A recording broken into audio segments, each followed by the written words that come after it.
So ma'am, Dr. Ramanathan has also joined. Namaste. Hello, Namaste. Dr. Charu. Hello. Welcome. We will start in just 2 minutes. We are live. We can go. We can go, ma'am. We can start now. Yeah, sure. Yeah. Okay, ma'am.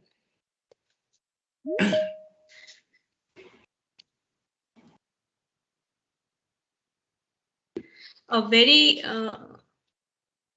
very good afternoon and warm welcome to everyone. At the outset, I, Charulata, on behalf of the organizing committee of the second session of the NIScPR SVASTIK lecture series on Marvels of Indian Metallurgy Part 1 to commemorate the National Metallurgist Day 2021, take the opportunity to welcome our distinguished speakers and the audience who have joined us live through NIScPR SVASTIK Facebook page. I know everyone knows about Children's Day, right? Which is celebrated on 14th of November every year on the birthday of late Pandit Jawaharlal Nehru, the first Prime Minister of India.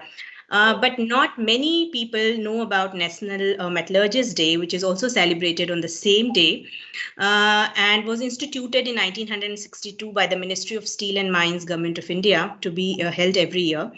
Coinciding with the birthday of Pandit Nehru, who is also considered and also famously called as the architect of modern India. So metallurgy formed the foundation of modern society, especially during and after industrial revolution. And our metallurgists and material engineers strive their best to meet the needs of society in all aspects. Here, I would also like to emphasize about India's rich legacy of traditional knowledge and practices that touches several spheres of life and traverses several S&T domains, including metallurgy. I'm sure each one of us who are attending this session must have visited Qutub Minar in Delhi at least once in their lifetime. And it is not just the Qutub Minar that the visitors marvel at, but also at the famous iron pillar in the complex, which is often called the rustless wonder. That is the pillar which is immune to rusting. So the famous Delhi Iron Pillar is just one example of the metallurgy knowledge and workmanship that India has had since ages. There are many other metallurgy marvels of India as well. And in fact, there are important living traditions of metalworking like metal mirrors of Aranmula, Dhokra craft, etc. So therefore, we thought to celebrate and promote our ancient heritage through this special Swastik lecture series on dedicated to Indian metallurgy. And in this lecture session, we have two distinguished speakers with us, Professor B.N. Jagtap, Senior Professor, Department of Physics, IIT Bombay, and former Distinguished Scientist and Director, Chemical Group at Bhabha Atomic Research Center, Mumbai. So who will be delivering the keynote address. Our another distinguished speaker is Dr. V. Ramanathan, Assistant Professor at IIT BHU, Varanasi, who will be delivering a special address on the theme. We have with us Professor Ranjana Agarwal, Director, NIScPR. So I'd now request ma'am to deliver the welcome address and introductory remarks. Thank you. Thank you, Charulata. Respected Professor B.N. Jagtap, Senior Professor, IIT Bombay, Professor Ramanathan from IIT BHU, team, all the research students and other staff of the NIScPR, and all the audience who are joining us with our Facebook and YouTube channel of NIScPR. I extend a very warm welcome on my own behalf and also on the behalf of the institution, National Institute of Science, Communication and Policy Research. It's a great moment for us that we have today with us two experts who have made marked, particularly in the field of metallurgy, Professor Jagtap and Professor Ramanathan. We are also fortunate that we have the fortune to have Professor B.N. Jagtap as our RC chairman to guide us in our all the scientific endeavors of the institution. And also, he is the chairperson of the steering committee of SVASTIK, scientifically validated Indian traditional knowledge. And he is guiding us for this initiative also. So I think the team SVASTIK who have chosen the keynote speaker and the speaker for today's event really need appreciation that they have made efforts to rope in Professor Jagtap, who is extremely busy for this particular lecture. And Dr. Ramanathan is also in our subcommittee of metallurgy. on the Swastik team. So welcome, Professor Ramanathan, Professor Jagtap, a very warm welcome from NISpR. I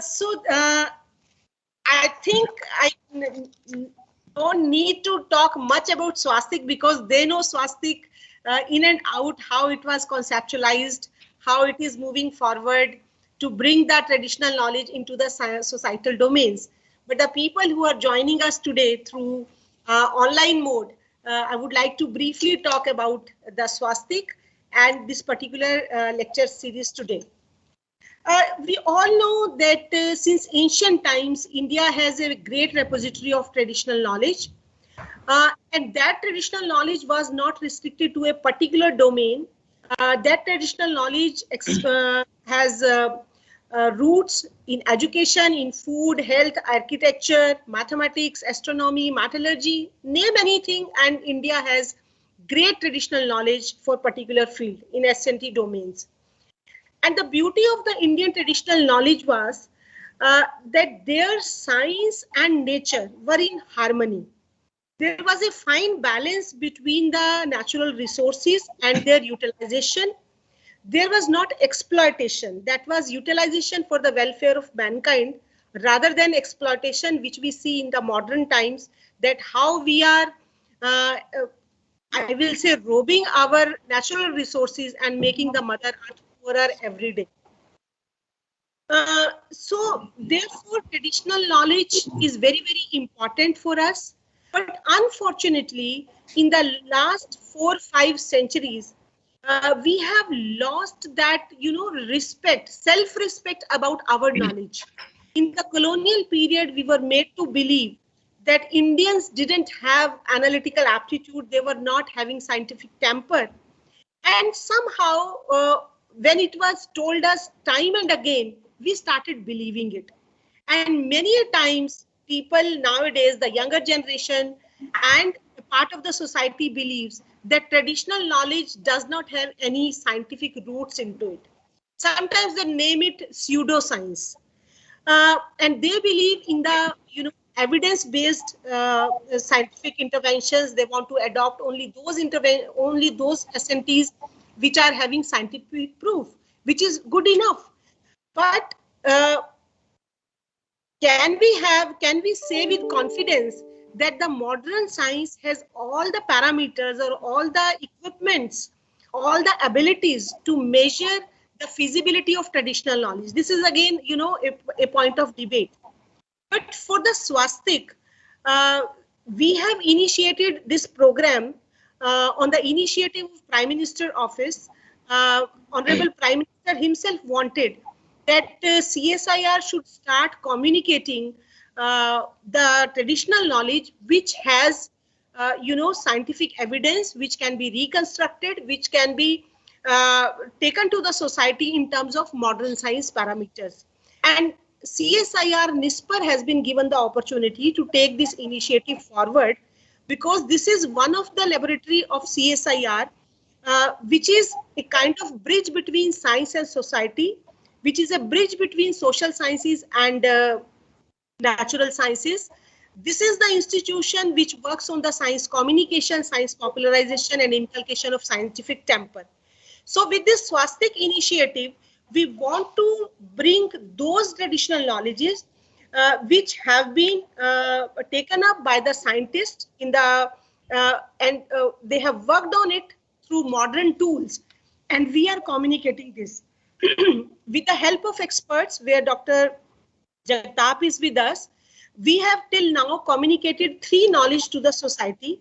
2 were related to metallurgy. I would like to point it out. One was the Aranmula mirror, that is metal mirror, front surface metal mirror, that we communicated to the society. And this traditional knowledge is still practiced in Kerala. And the second knowledge on the metallurgy was this iron technology, where the one community, Agaria community, is still following it. And the third one was Ayurveda traditional knowledge, which one of our labs have, NBRI has worked on it, Euro 05. So these 3 technologies we have shared, and I'm very pleased to share that we are getting very good response. And another important point which I would like to raise, that we are communicating these traditional knowledge not only in Hindi and English, because we believe English is spoken and understood by only 10% of the Indian population. We want to communicate this knowledge in different languages also. So our Swastik team is taking efforts to translate that traditional knowledge into regional language like Tamil, Telugu, Assamese, Odia, etc., so that we can reach to maximum number of people in the society. And in coming times, we aim to post more and more traditional knowledge with the society, and can create an ecosystem or create a confidence in the society about the traditional knowledge.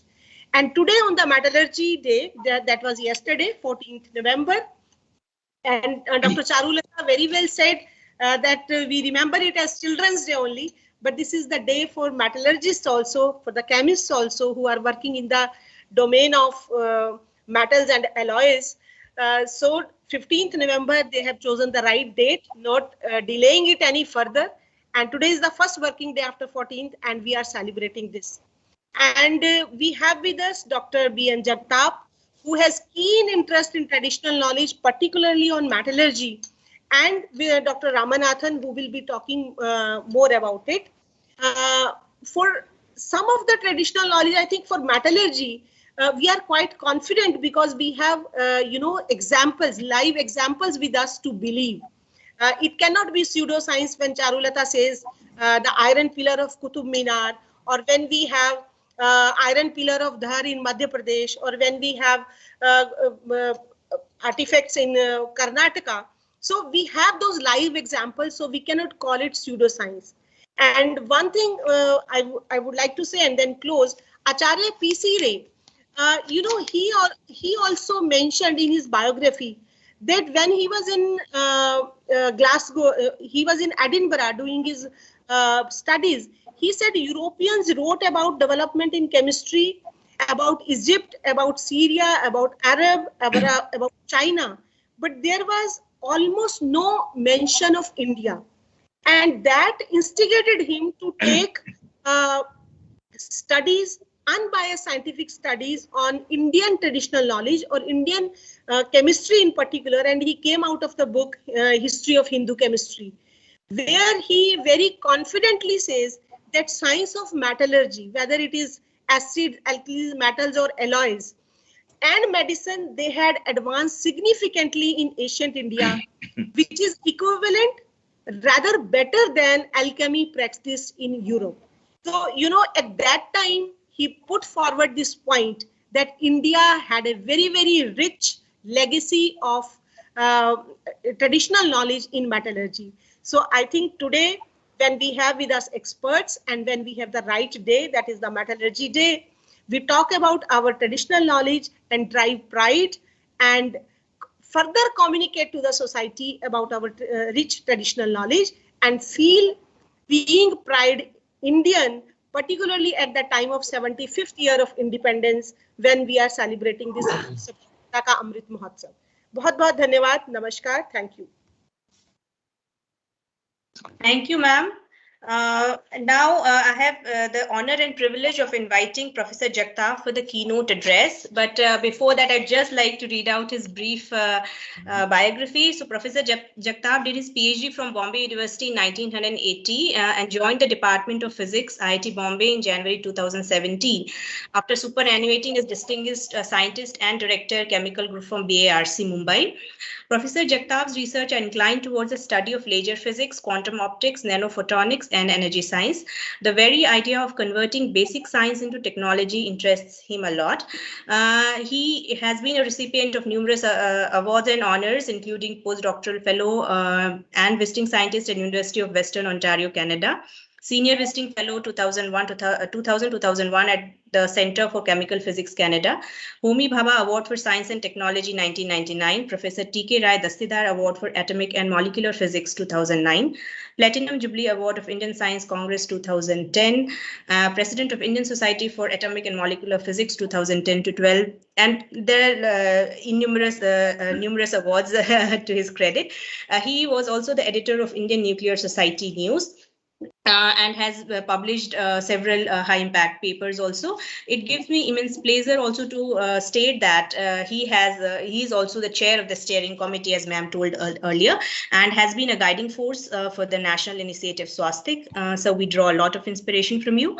So now I request Professor Jagtap to deliver the keynote address on iron and steel technology in India from ancient times to early modern period. Here I would request to the audience, if they want to pose their questions, please do the same in the comment box. We'll take the questions after the lectures. Thank you.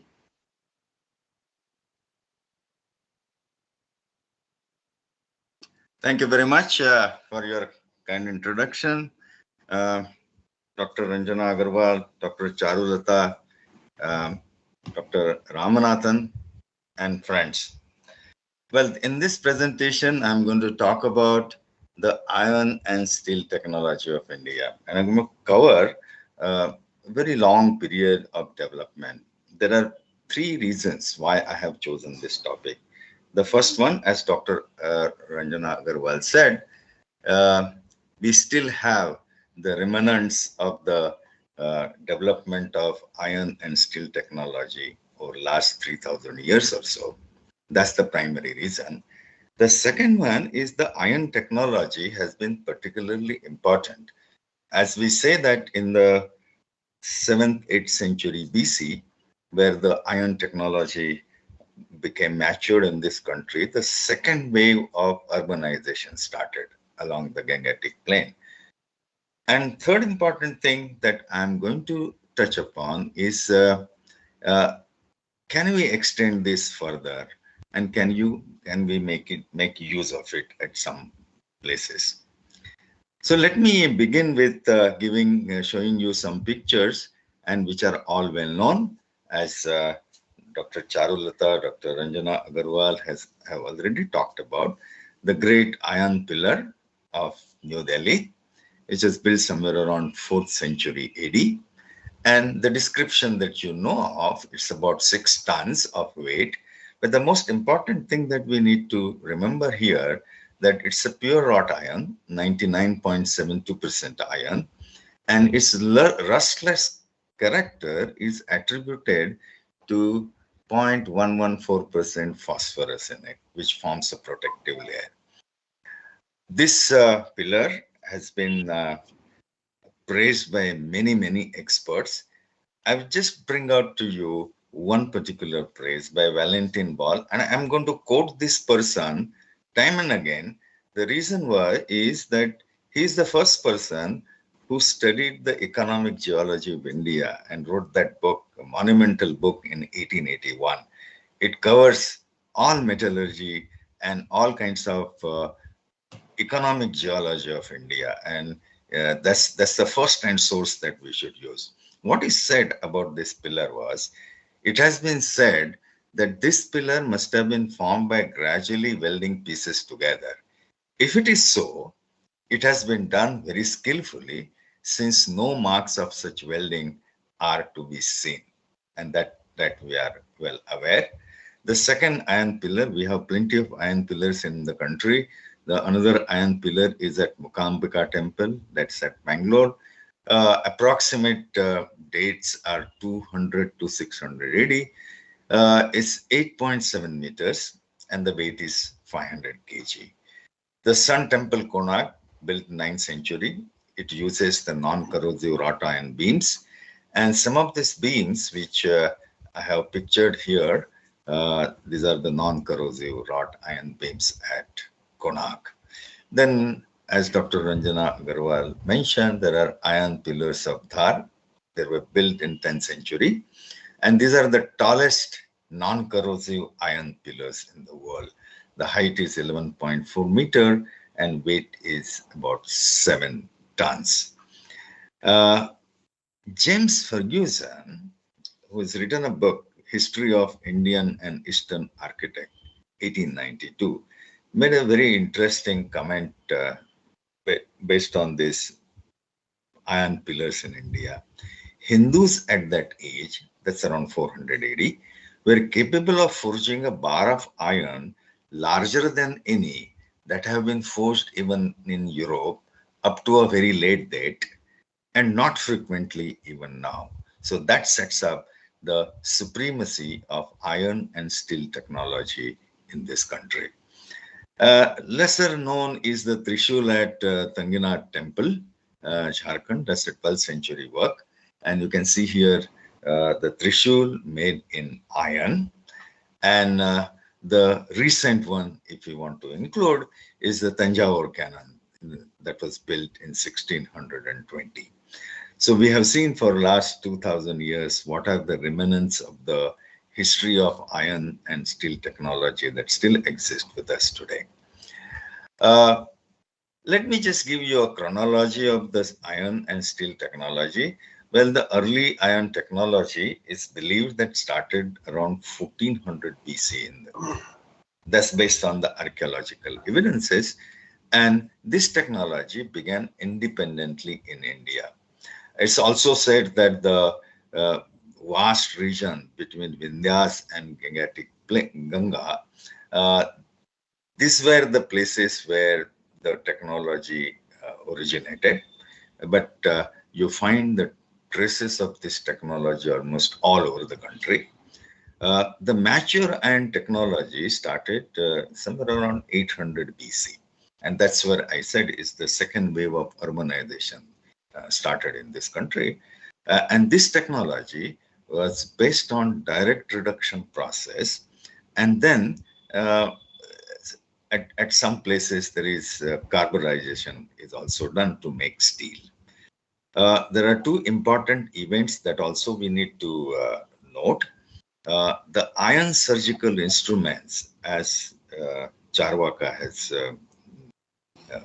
Shushruta has mentioned, they came into existence around 300 BC, and the huge iron pieces obtained by forge welding, that development took place around 100 to 500 AD. The Delhi's iron pillar is just one example.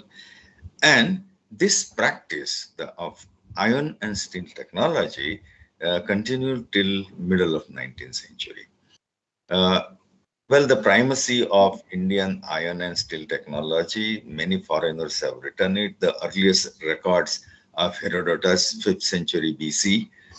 Then Stasia, who happened to be a physician in the court of Persian king, he acknowledges the gift of sword of Indian steel from the king.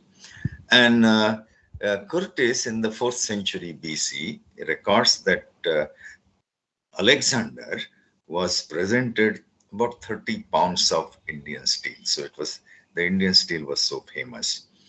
And later years, I'm not showing you all those commentaries. One more is by Arab Idris in the 12th century, when he says that the Hindus excel in the manufacture of iron. It is impossible to find anything to surpass the age of Indian steel. Well, I should also connect with you the various descriptions of iron technology in ancient Indian texts. And I'm doing it purposely, which you will know at some stage of this lecture. Well, iron is mentioned in Yajurveda, and you can see here Ashmachame, Mrittikachame, Gireshame, Parvatashame, Sikatashame, Vanaspatashame, Hiranyame. And here you will see that word Loham Chame, Sisam Chame, Trapu Chame, all these metals, they are described there. And Chandogya Upanishada also talks about many of these metals. And this is in the context of how to join metals. So you join gold by salt, silver by gold, tin by silver, lead by tin, iron by lead, and wood by iron. So these are the various ways the two objects can be joined. In Rasaratna Samuchaya, which is about 12th, 13th century text, it describes the types of irons, and this is pretty interesting. What it says is that Mundam Tikshnam cha Kantam cha Triprakara Maya Smrutam. The iron is of three types: Mundaloha, Tikshnaloha, and Kantaloha.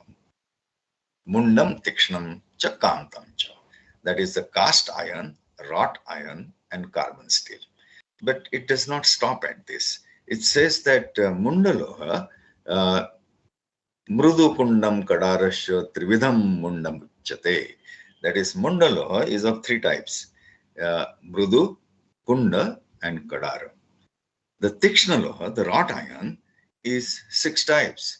That is stated in this verse. Kharam Sarasya Hannalam Taravatasya Vajiram Kalaloha Shadvidham Tikshnamuchate. That is Khara, Sara, Hannala, Taravata, Vajira, and Kalaloha.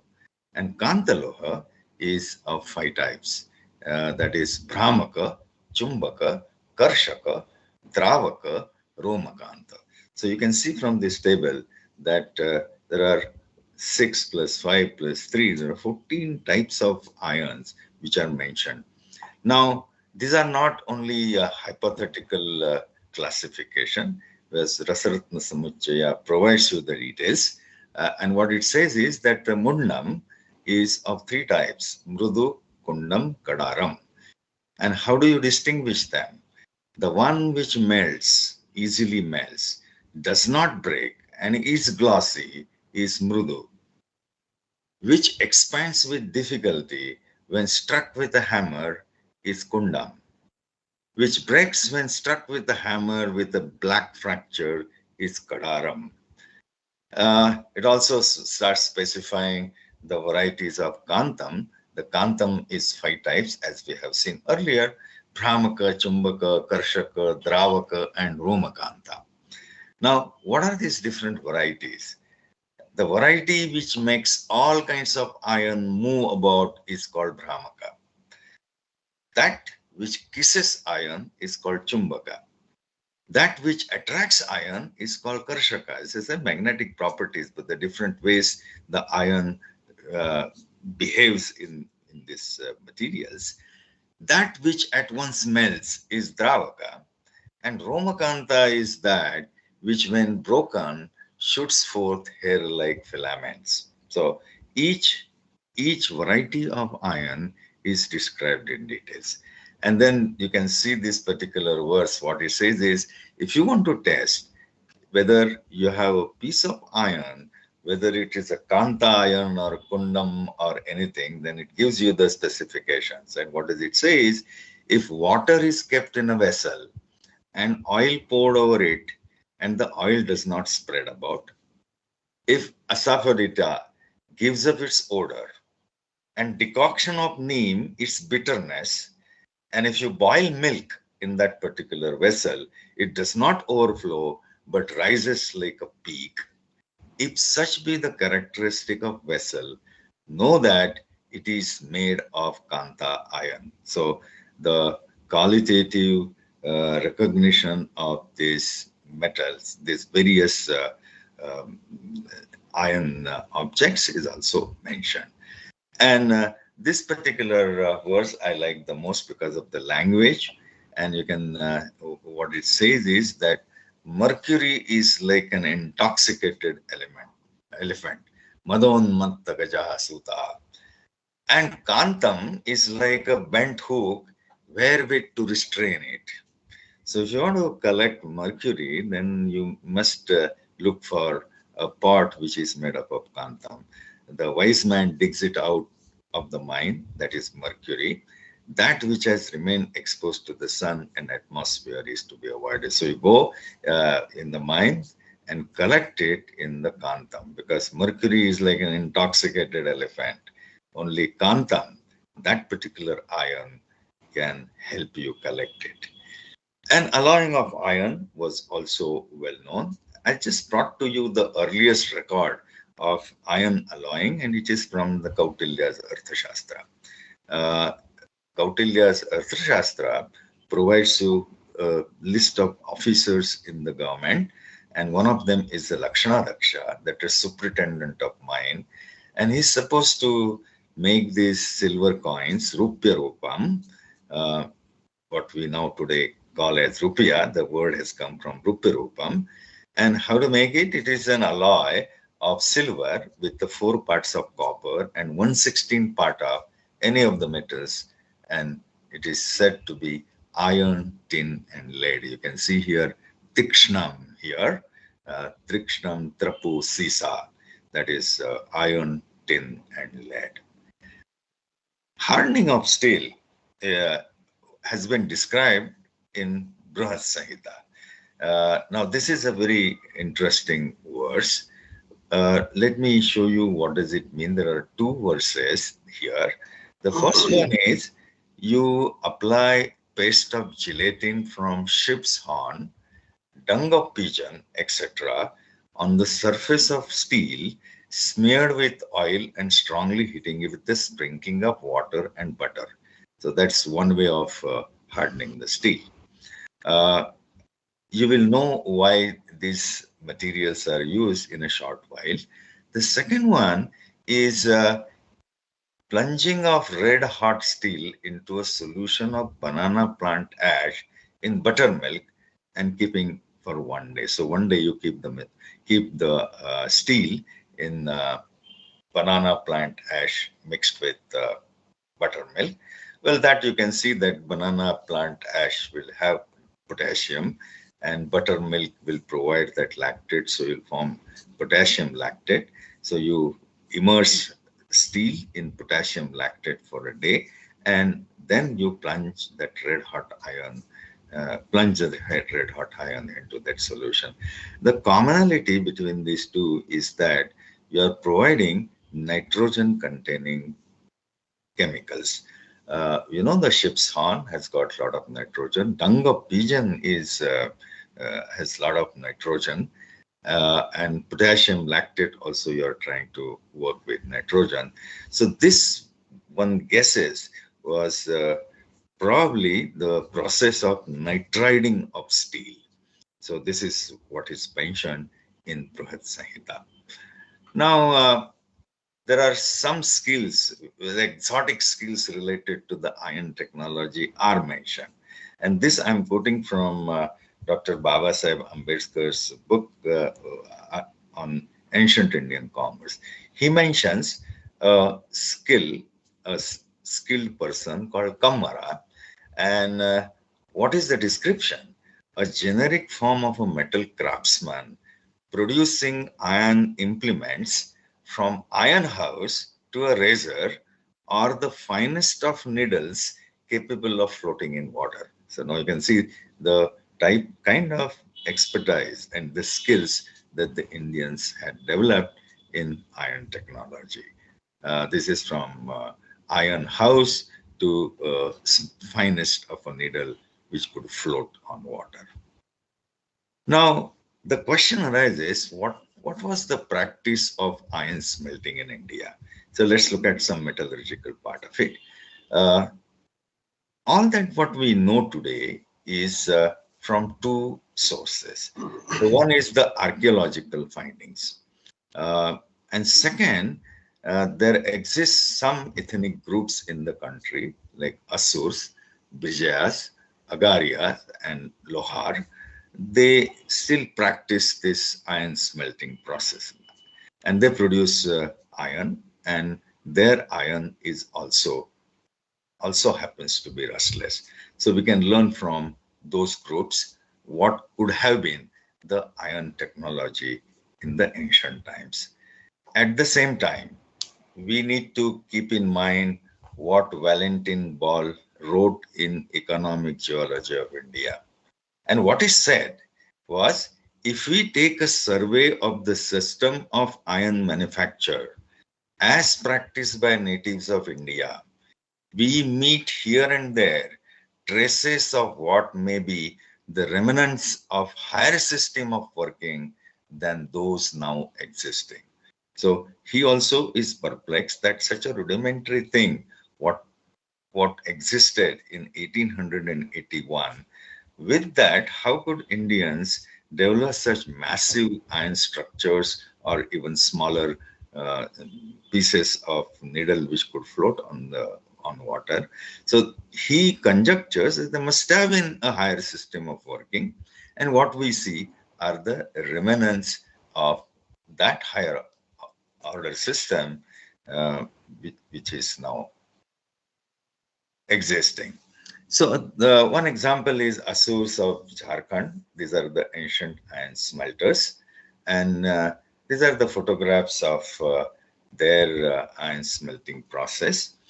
This is the furnace. This is made up of clay, and this is this is the way they would put air into the furnace.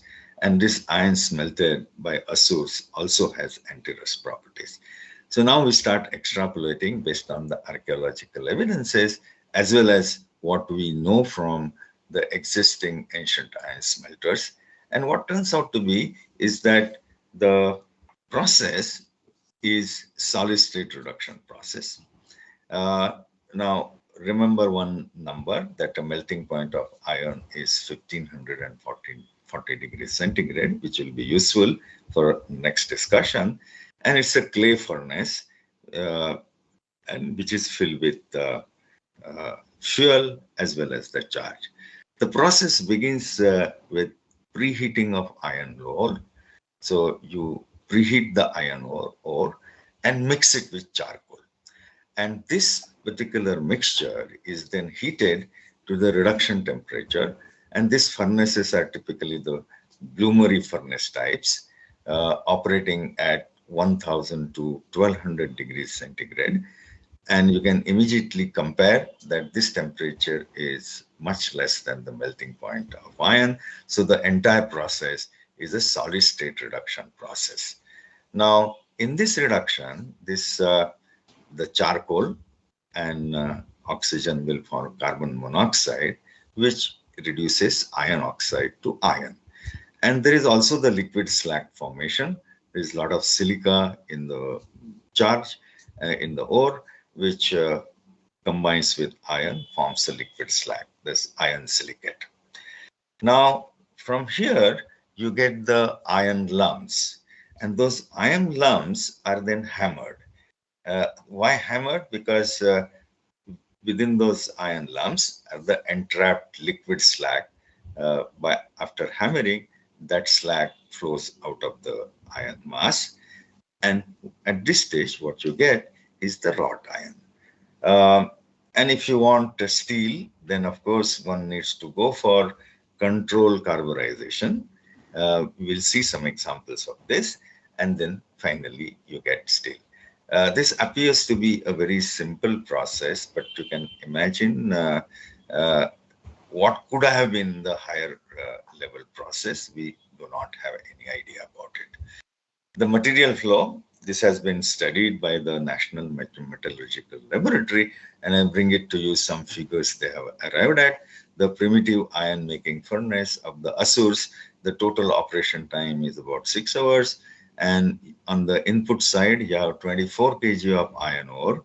The charcoal is about 30 kg. And the blowing air is at 628 liters per minute. And on the output side, you get those furnace gases which escape the furnace. Then you get wrought iron, it's about 5.51 kg. And that slag turns out to be 21 kg. And two figures are important to remember. To produce 5.5 kg of wrought iron, you require 30 kg of charcoal. So that is one figure which we are going to carry on for the next discussion. Now, while this particular process, as we understand from the existing iron smelting done by Asurs,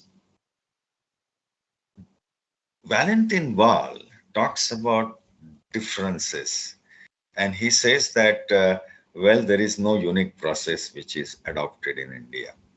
And what he writes is, although in typical Indian furnace, the ore is in direct contrast with fuel and is reduced without addition of flux to a pasty mass, complete liquefaction not taking place, there are still localities in which separately there are departures from this rule. If you look at the modern literature, people will have the typocast. That is, oh, this is the way the Indians used to make iron. But if you go through Valentin Wall's work, is exhaustive work. He says that in Kathiawar, the furnaces are described as being reverberated furnaces. For them, the flame produced by the blast over the ignited fuel played over the ore, which was piled by itself and not mixed with the fuel. On the other hand, in Waziristan, a flux of limestone is added to the charge. And then finally writes, lastly, it is distinctly stated that in large furnaces in Birbhum, the iron was produced in liquid condition. So it was, and was run into pigs. So it looked like some more modern process, but this was done at Birbhum, which were subsequently converted in open hearts into malleable iron. So there were distinguishing features from region to region, and people used to do this technology in variety of ways. And that's important point. Let's not say that Indians were doing only by one process. The second important component of this presentation is the wood steel. It's a steel which has got a water pattern. There's a wavy streaks on it, and it is described that it's like a pond on whose surface the wind is gliding. This wood steel was invented in India. It's a ultra high carbon steel with 1 to 2% of carbon, and it exhibits super elastic properties. That is its ability to change the external shape without changing within. And the name woods itself is derived from the word ukku, which means steel in South India. So it's a mispronunciation of the word ukku. This particular material became famous because it was used for those world-famed Damascus swords. So India invented wood steel. It was exported to Middle East and Europe for making high-quality swords, the Damascus swords. And these swords are also described in crusades as one blow of a Damascus sword would cleave a European helmet without turning the edge or cut through a silk handkerchief drawn across it. And this particular Damascus sword was, it used the material which was invented in India. In just, if you want to see the history of wood steel, and that is from India to the world, well, let's remember that woods was an advanced material of ancient times. The process originated somewhere in South India, about 500 BC. Some people put it at 800 BC. This has been mentioned by the Greek physician Stasia, and also we know from the carbon dating of crucibles. By 200 BC, the process was adopted in Sri Lanka. And from 600 to 1700 AD, this material was exported to Arab world and Europe. And this has been mentioned by several Arabic scholars like Hamza, 600 AD, Jabir ibn Hayar, 800 AD, Al-Biruni, 1100 AD, Arabi-Idrisi, 1200 AD. Now, from 1700 onwards, when Europeans entered India, they started taking interest in this particular material. And Benjamin Hans, it was in 1809, he named it as woods from the South Indian word ukku. Benjamin Hans was a botanist. He was going into the jungles of South India, and there he located works where the wood steel was produced. And immediately after that, the wood steel was sent to Royal Society of Chemistry for its analyzing its composition. The great chemist Michael Faraday also tried to make wood steel by alloying steel, iron with many elements, but he could not do that. And woods was a primary motivating force in the study of microstructures. That's a wavy pattern on the surface. and this gave impetus to the study of microstructures in UK, France, Russia, USA, and even Lawrence Livermore Laboratory got into making a wood steel, and later the woods could be made using modern technology. Now, how the wood steel was made? There are very sketchy ideas available with us. The details, full details are not known. You take the iron sponge, that is what one has prepared through the reduction process, and hammer while hot to expel slag. So you have the iron piece with you, and now seal that iron with wood chips in closed furnace and heat in the charcoal fire. So iron will absorb appreciable amount of carbon and cool that crucible to obtain steel. So this was the way the carburization was done. The modern literature talks only about this, but if I may take you to Valentin Ball's Economic Geology of India, he gives some details of this process. And what he says is, the crucibles made of unbaked clay were of conical form and of about 1 pint capacity. Into each a wedge of iron and 3 rupees weight of the stem of Cassia auriculata. These are the plants which bear yellow flowers, and 2 green leaves of a species of Convolvuli or Ipomoa were put. This is nothing but the morning glory with the blue flowers. So 2 green leaves of morning glory and a small piece of the stem of this plant.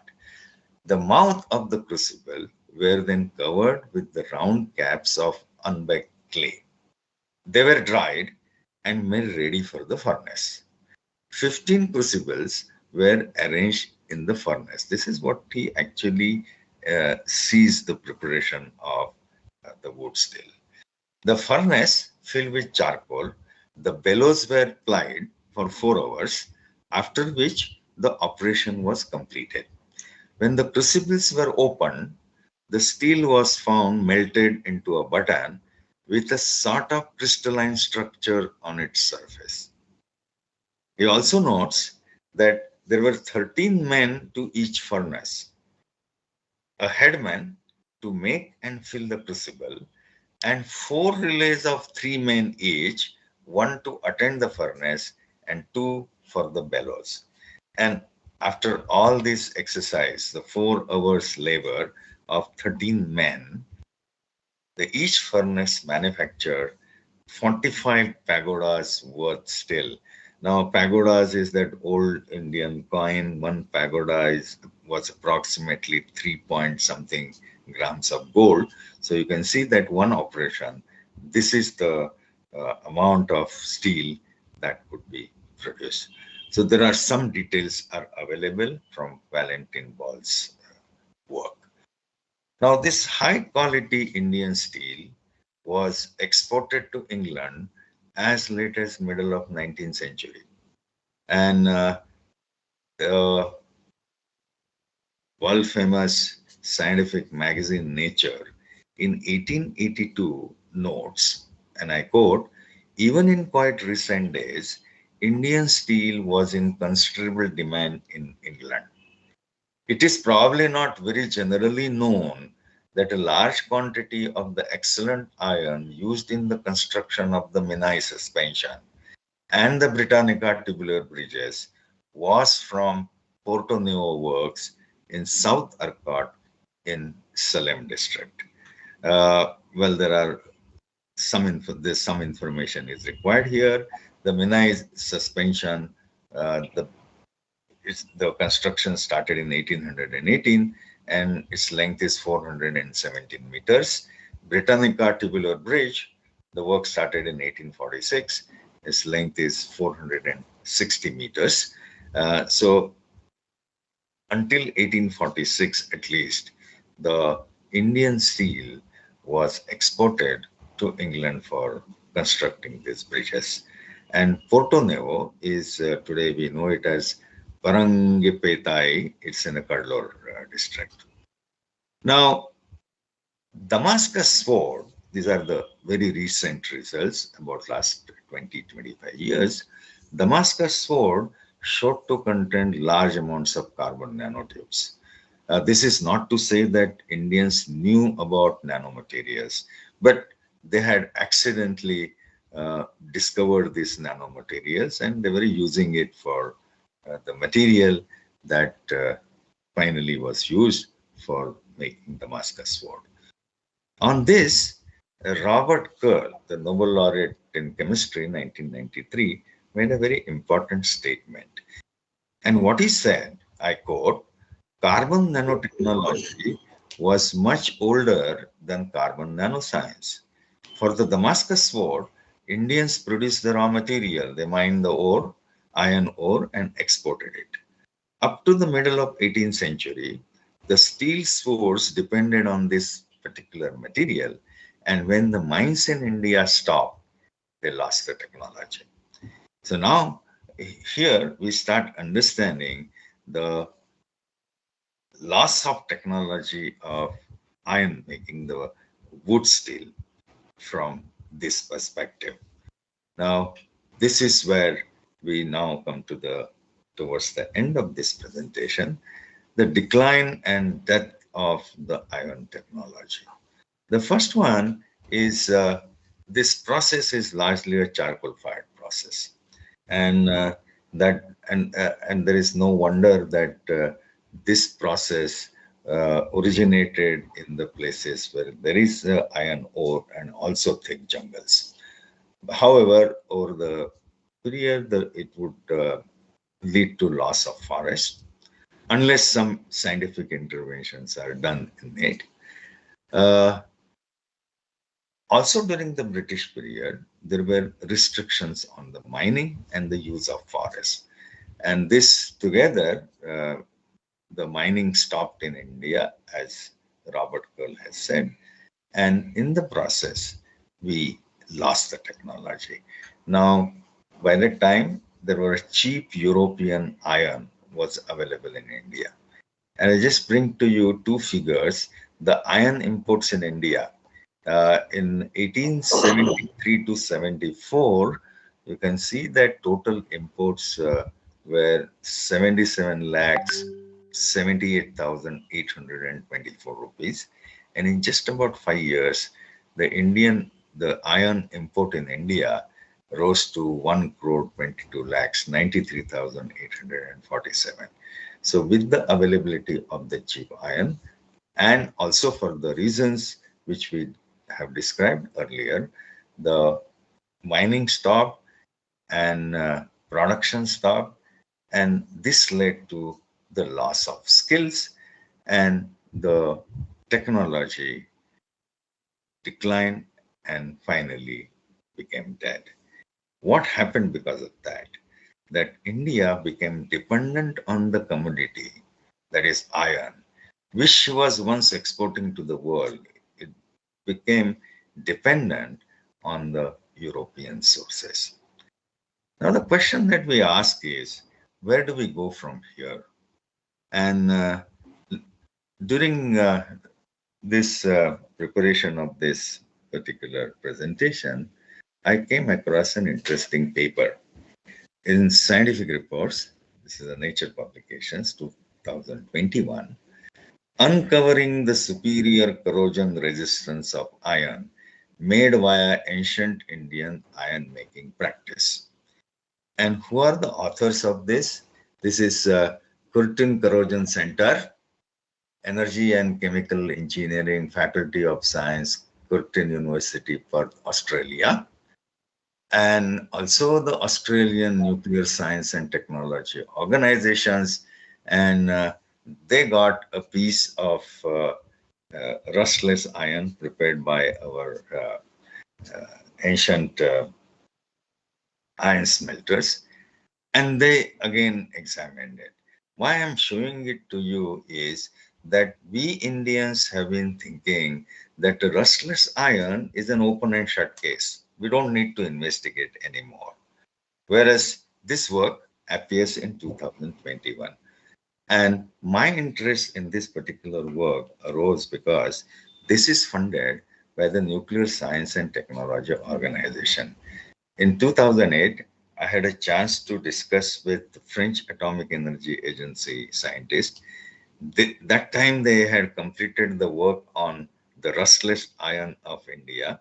They had engaged a few universities from South India, and they got some samples of ancient iron, and they examine the rustless properties and why that material is rustless. When I inquired with them that what is their interest, the answer was very straightforward. If you need to contain radioactivity, you need to contain it for 300 years, and therefore you need to store it in such materials which will not rust for 300 years. You cannot prepare a material today and examine it for 300 years. Whereas you people have already developed such a material which has not rusted for 2000 years. And there lies the answer. And therefore, there is an interest in the rustless iron. And this legacy, what we have from our ancestors, we need to take it forward. And also, we need to reconstruct the process of wood steel. Some rudimentary ideas are available. Can we reconstruct it? And this is going to be, apart from wood steel, I have been also advocating. We have been always crying that the malmal of Dhaka, the Bengal's malmal, we have lost it out. Can we not reconstruct that process of making malmal? Can we not reconstruct the process of wood steel? And this would require good scientific and technological inputs, and we can do it. With this, I close this presentation. Thank you very much for your patience.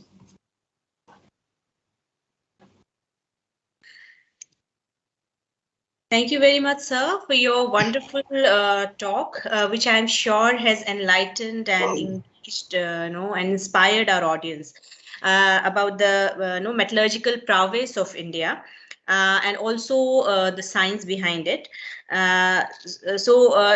Like after Dr. Ramanathan's lecture, we can go for the question if any.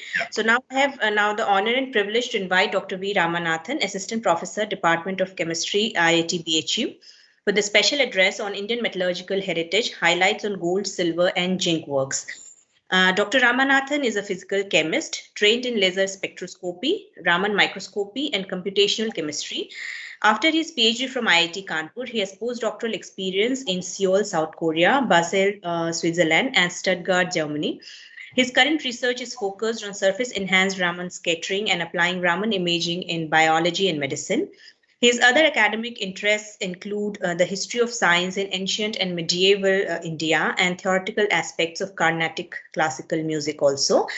He is a Fulbright scholar and was a member of the National Core Committee of the Indian National Young Academy of Science, a body of INSA. I'm also pleased to inform that Dr. Ramanathan is an esteemed subcommittee member of the Indian Medicinal Chemistry and Metallurgy of SVASTik. So now I request Dr. Ramanathan to deliver his special address. Thank you. Thank you very much, Dr. Charu, for that kind introduction.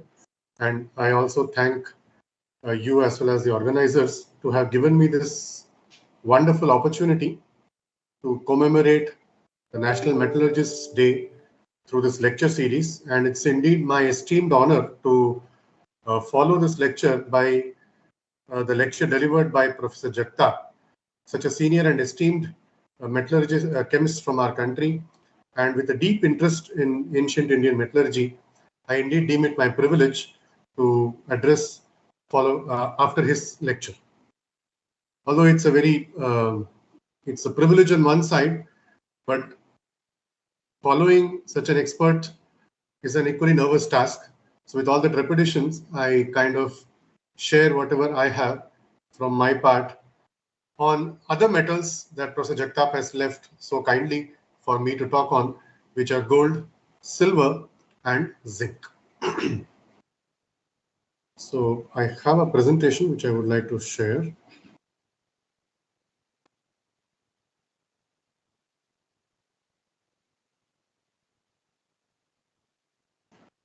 I hope the presentation is visible. Yes, make it slideshow. I hope the slideshow is what is seeing now. No, this is not the slideshow. Okay, maybe there's something.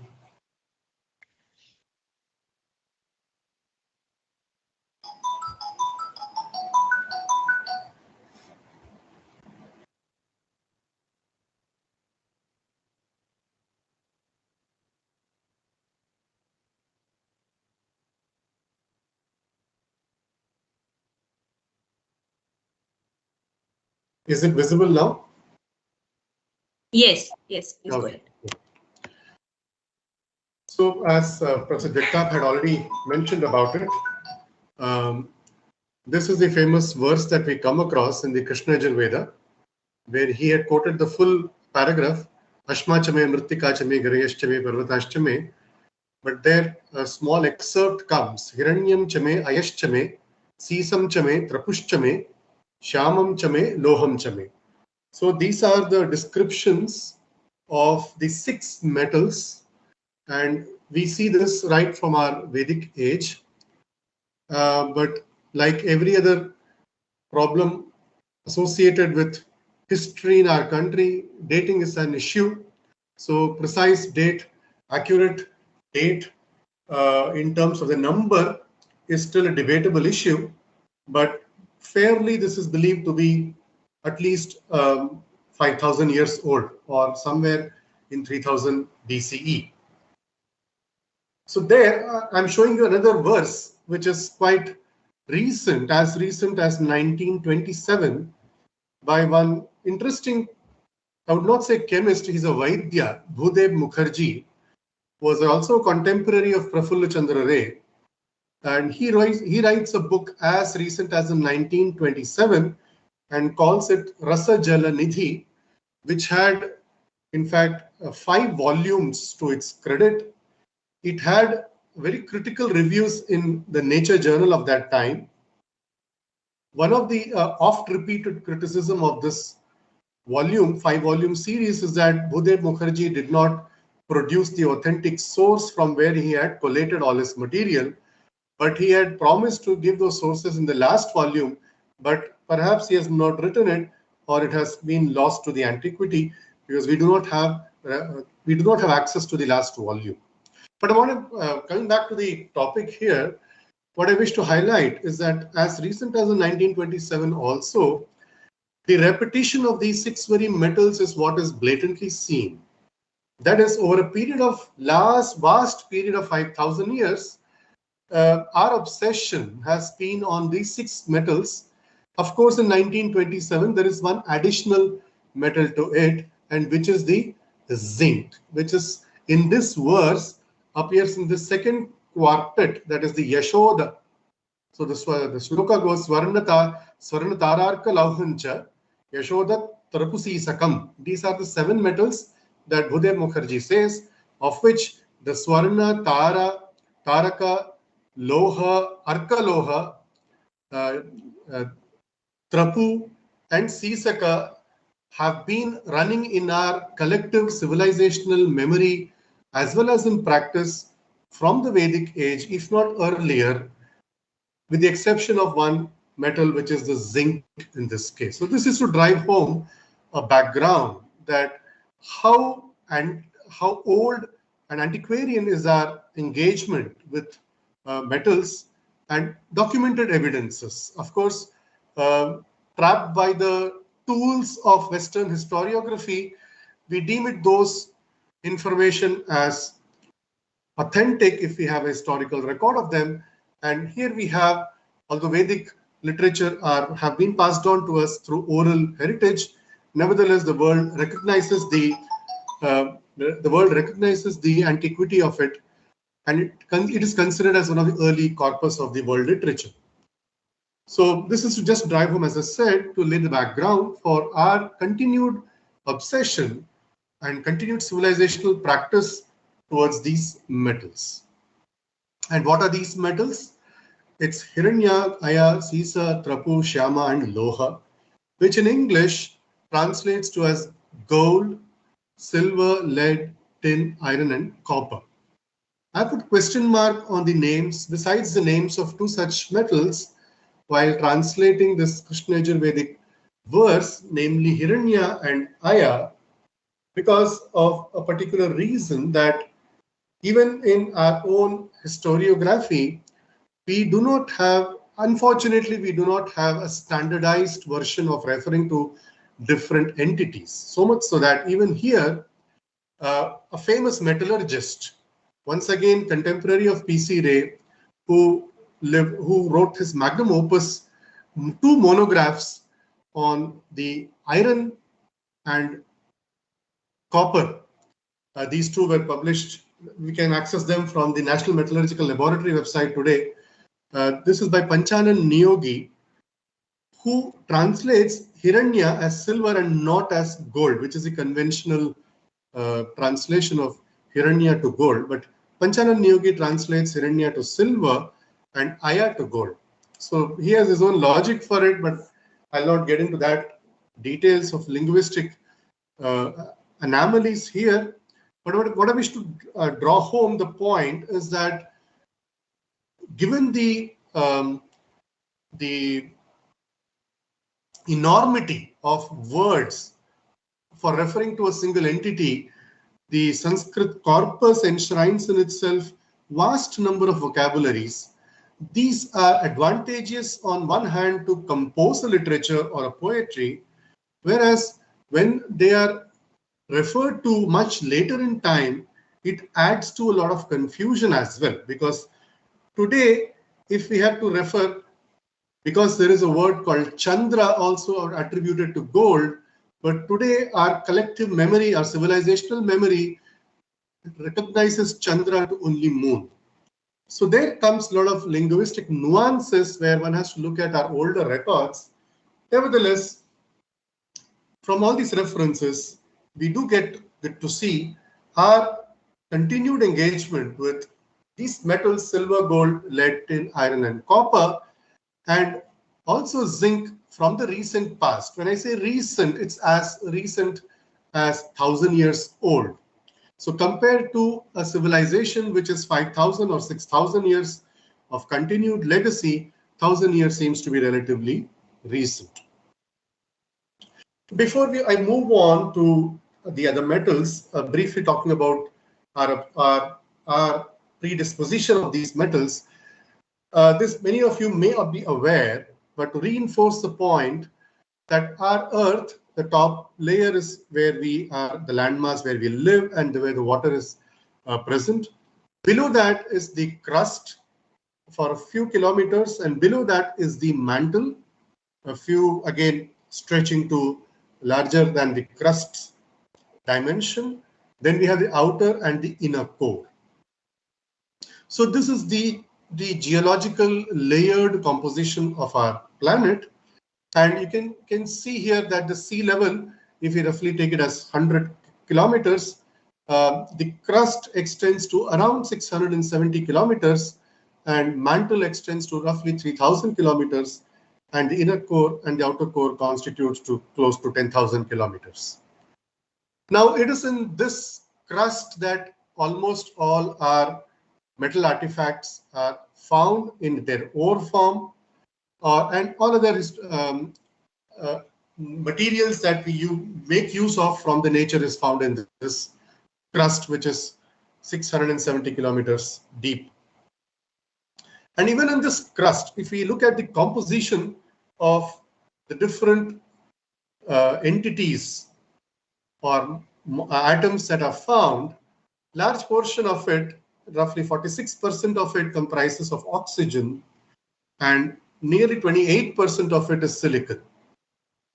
So almost 72% of our crust is comprising of two elements, oxygen and silicon, and it's the remaining 28% in which there is the other elements which are distributed, of course, in different proportions, where the maximum goes to aluminum, which is 8.2%. Then next comes the iron, about which we heard the previous lecture by Professor Jagtap. But what I'm driving home, the point here is, if you look at other metals like, for instance, gold or silver, they don't even feature in the top 0.1% of the crust. They are less than 0.1%. Their abundance is less than even 0.1% in the crust. Nevertheless, not just our Indian civilizational past, if we look at all other global civilizations that has walked on this face of earth and perhaps got extinct also, has had the civilizational obsession with this metal gold. But in this talk, I'll be confining myself to only India and the Indian civilization. But this is really a startling and an intriguing point, that one metal which was of prime obsession for all the civilizations, including ours, is found even less than 0.1% in terms of the abundance in our core.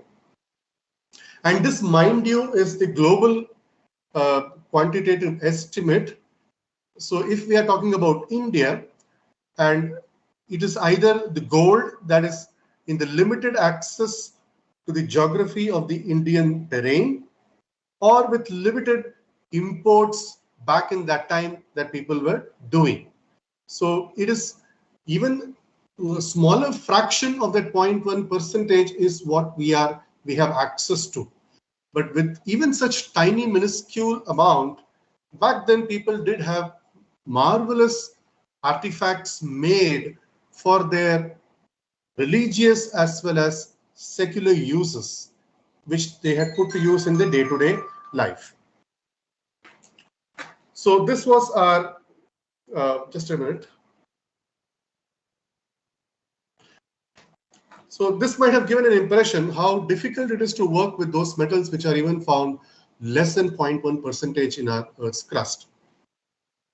So this is, I had partly talked about this kind of a linguistic conundrum that we may face from the standpoint of view of current research to when we look at the texts of the ancient past. I'll not dwell deeper into that. These are some of the references which I will again come to it maybe later for reference, but this is just to say where all we come across the mention of different metals in the Rig Veda. And to opening remarks, Professor Ranjana Agarwal made a very beautiful introduction to the requirement of this kind of lecture series and the mandate of this Swastik lecture series. She had opined that we need to put out those information which are scientifically validated and which intrigue curiosity. So in the name of these civilizational pride, we cannot end up transmitting some pseudo information just because we feel good about it. But there are ample evidences from our ancient past as well as medieval past to show that the analytical skills of our ancient scientists, if I may call them so, have also been very meticulously documented. For instance, this is one excerpt from Rasarnava, chapter 4, which to my knowledge is one of the earliest documentary evidence for the salt test that any chemistry student gets to do anywhere in the world today.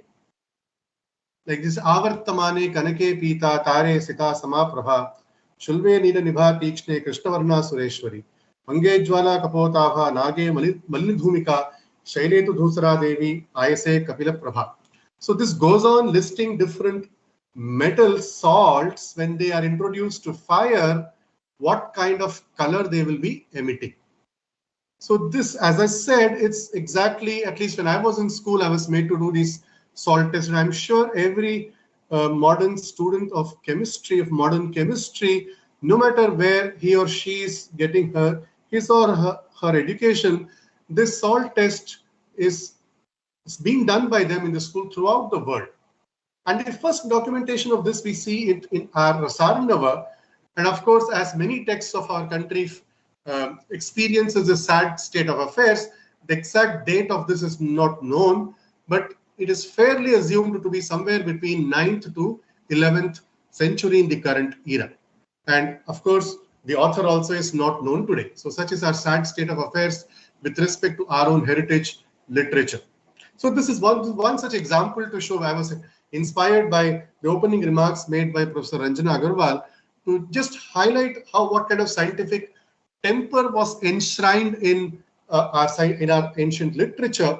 This I cannot call it ancient, it's a medieval literature, which actually is pregnant with imparting observational and experiential learning to any student who is interested to read this. Another example is also in terms of observational or experiential learning is once you process a metal, what is the property? How do you guarantee that this metal has been processed in its required, in the requisite manner? Navis Fullingo Nachabut Budascha Yadar Rekha Patalan Shabda Mushagatam Ratna Samam Stiramcha Yada Vishuddham Pravadanti Loham. This is in the context of Loha, but like this is one such characteristic example that I wish to provide here, that unambiguous, very clear description is given. It's just that it is not quantitative, except that the qualitative description which has been given is unambiguous as to it will not, for instance, in this case that I read, the metal which when melt in a crucible, it does not give any spark, nor does it produce any bubble, nor does it spurt out, nor does it emit any sound, or shows any line on the surface, but it is tranquil like a gem. So you can see what kind of objective and experiential learning it both imparted to the student as well as the clarity that the author had while writing this. One last example to just drive home this message. This is from a very recent example by Professor A.K. Biswas from IIT Kanpur, the Material Science and Metallurgy Department, who has this to say in terms for this different copper ores. So it goes on to say procedures were described for making metals from Makshika, Vimala, and Sasyaka. These are, mind you, ores of copper, like the first two being pyrites bearing copper and third being copper sulfate.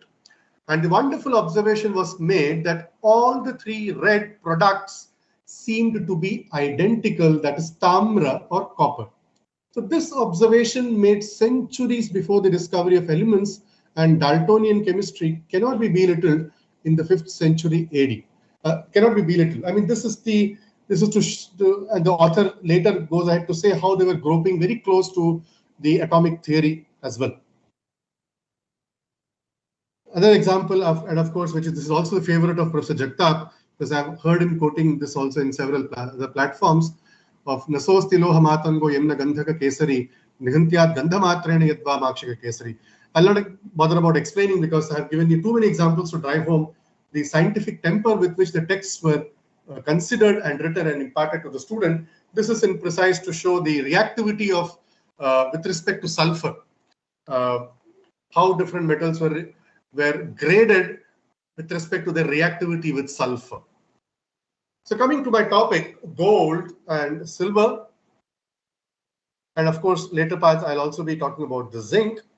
Gold has, as I said, has been a continued practice, and this practice has not gone out of fashion, because the place from where I am, this is world famous for its Banarasi jari, the silk saris on which the Banarasi motif, the silk thread work is done.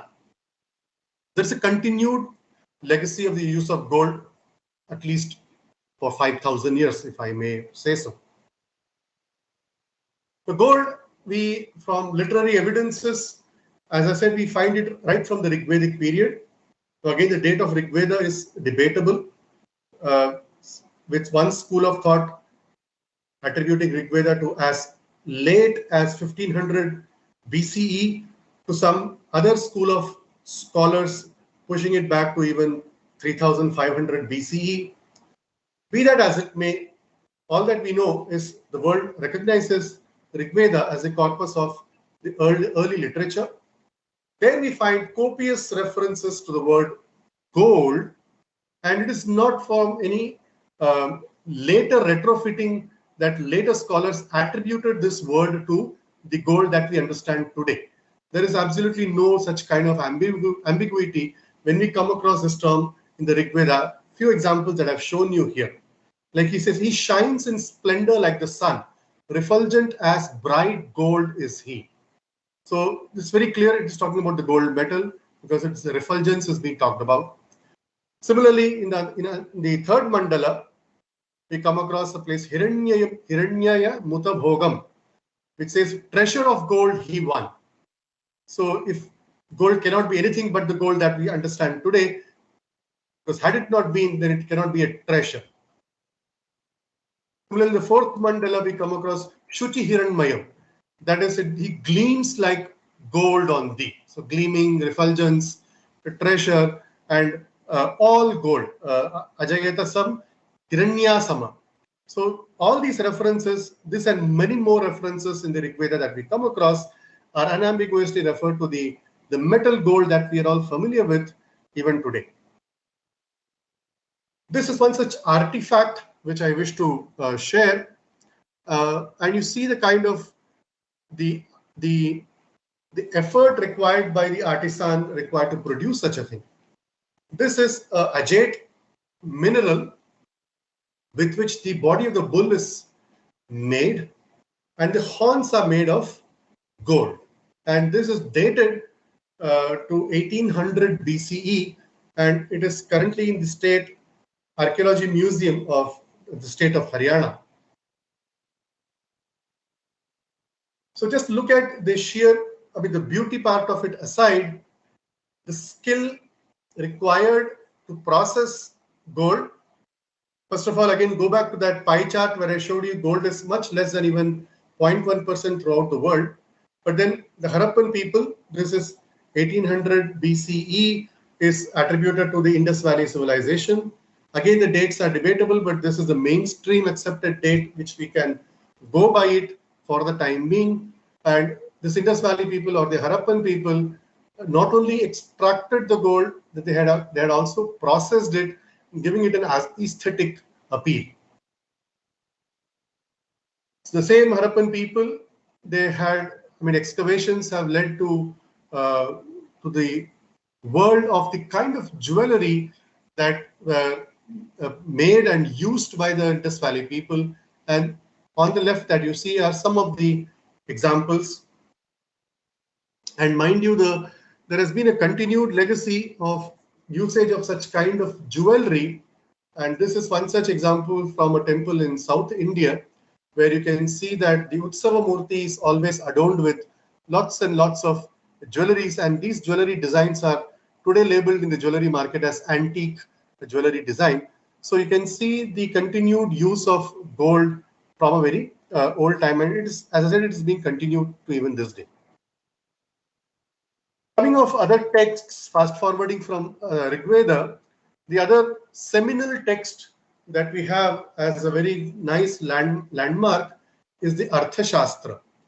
Although this is a text mainly referred by people in the political science, it is interesting to also note that several metallurgical information in terms of extraction, purification, and processing of not just gold and silver, but also other metals, namely the 6 metals, gold, silver, copper, tin, and iron, are given in details in one of the chapters in Arthashastra by Kautilya.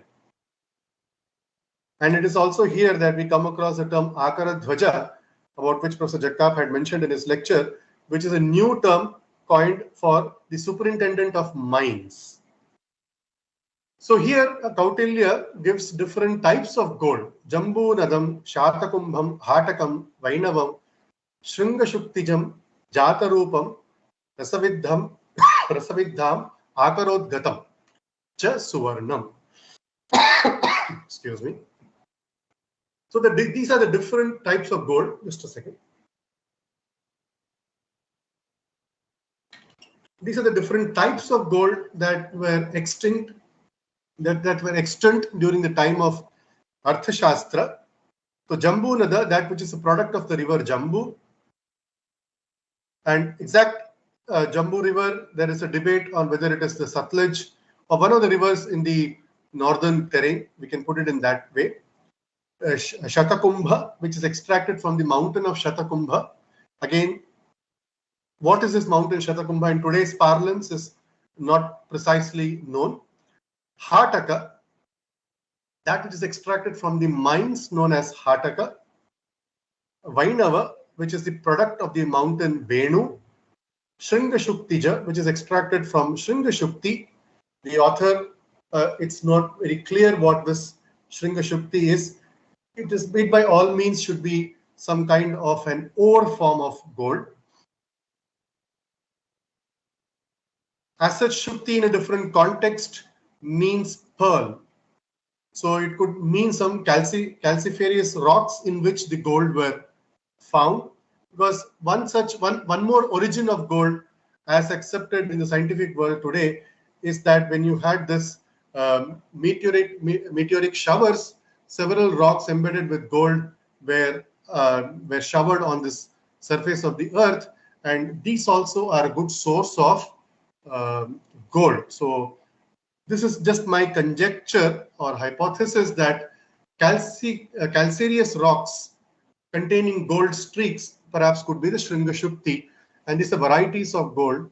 And the Arthashastra goes to say that this either pure gold or amalgamated with mercury or silver or alloyed with other impurities as mine gold, which is called the Akarodgata, is what we get to see it in the Arthashastra.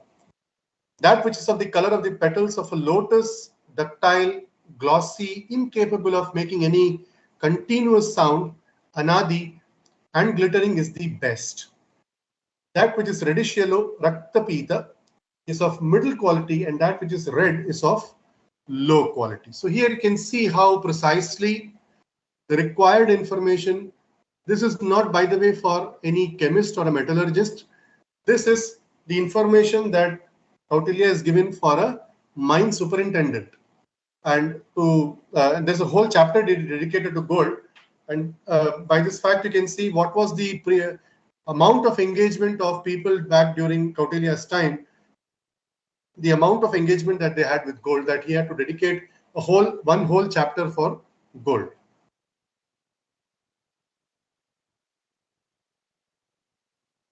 So again, it goes on to the impure gold is of whitish in colors, Reshthanam Pandushvetam cha Praptakam. It shall be fused with lead of 4 times the quantity of the impurity. Now here he is talking about the processing of the impure gold. So when the gold is rendered brittle owing to its contamination with lead, it shall be heated with dry cow dung. When it splits into pieces owing to hardness, it shall be drenched into oil mixed with cow dung. So this whole processing procedure is also laid out, and these are something which can be even done today in a laboratory in a laboratory practice. So this is not some kind of a mumbo jumbo or not some kind of a fictitious description that somebody is engaging in. This is something very pragmatic and verifiable even to this day. So Kautilya goes on to say in that same chapter, in the 15th shloka, he goes to say that when the streak of pure gold is of the color of turmeric, it is termed as suvarna. What is a streak here? It means, see, I'll not get into the details of this copper and gold phase diagram due to want of time, but we can see that there is a lot of scope of mixing of the various percentages of copper and gold by which you can produce a solid alloy. And this trick of mixing various proportion of copper to gold to produce ornament has been in vogue even from Arthashastra's time. So there needed a very pragmatic screening mechanism to find out the purity of the gold. A qualitative test, if I may call it as a qualitative test, needed in order to assess the purity of the gold, or this is what we today call it as the assaying of the gold.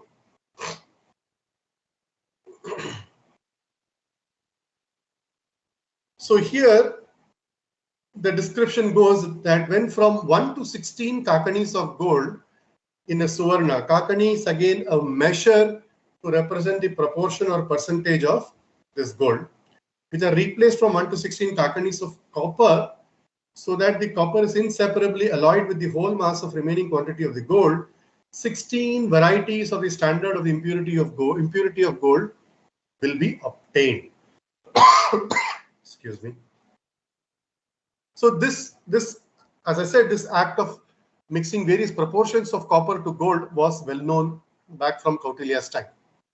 So I'll not get into the shloka details due to want of time, but this is what I wish to show you, that something which is even practiced today when you walk into any gold shop, any moderate gold shop in any town or village, you will see that the goldsmith will have a touchstone or a rubbing stone, and with which he will make a streak of the ornament. Suppose you are going to him for selling your ornament, he will make a streak randomly from some portion of the ornament. He'll make a streak on this stone, and then he will also, today he will sprinkle in fact nitric acid for the reaction to happen. But back then the Arthashastra doesn't talk about the nitric acid part. It only says when you make this streaks, you can identify what, like this, as it had in the previous thing. When the streak of pure gold is of the color of turmeric, it is termed as suvarna. So here you see that the various colors of the streak were used to differentiate the assay of gold. Vis-a-vis, they got to know the various percentage of copper in that particular ornament, which is supposed to be gold and copper. So this is also one more eye-opener for us to see that how even at least 2000 years back, a method which was used to assay gold is also a continued practice today. There are not many tools in our civilizational aspect that gets this kind of a legacy. There are very few of such things, like in terms of utensils, a lota or a ghada. These have retained its utility for thousands of years, and beyond our utensil domain, if you look into the technological aspect, this one such thing, at least it appeals to me a lot, this use of touchstone to check the purity of the gold.